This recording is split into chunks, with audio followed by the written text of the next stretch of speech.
এবার জামায়াতের পিআর আন্দোলন নিয়ে বিস্ফোরক মন্তব্য করলেন জাতীয় নাগরিক পার্টির আহ্বায়ক মোহাম্মদ নাহিদ ইসলাম। পিআর পদ্ধতিতে নির্বাচনের আন্দোলন জামায়াতে ইসলামীর একটি পরিকল্পিত রাজনৈতিক প্রতারণা বলে আখ্যা দিয়েছেন তিনি। রোববার নিজের ভেরিফাইড ফেসবুক পেজে দেওয়া একটি পোস্টে এ মন্তব্য করেন নাহিদ ইসলাম।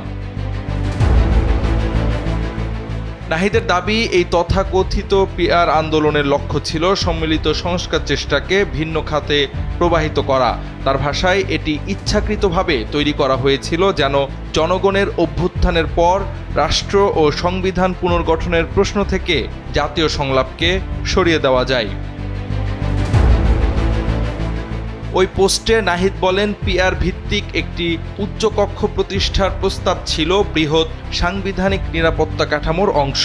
এনসিপি চেয়েছিল এর ভিত্তিতে জাতীয় ঐক্যমত্য গড়ে তুলতে এবং জুলাই সনদের আইনি কাঠামোকে এগিয়ে নিতে, কিন্তু জামায়াত ও তার মিত্ররা সেই উদ্যোগকে ছিনতাই করে এটিকে একটি সরল কারিগরি ইস্যু হিসেবে দাঁড় করায় এবং নিজেদের সংকীর্ণ দলীয় স্বার্থে তা কাজে লাগাতে চায়।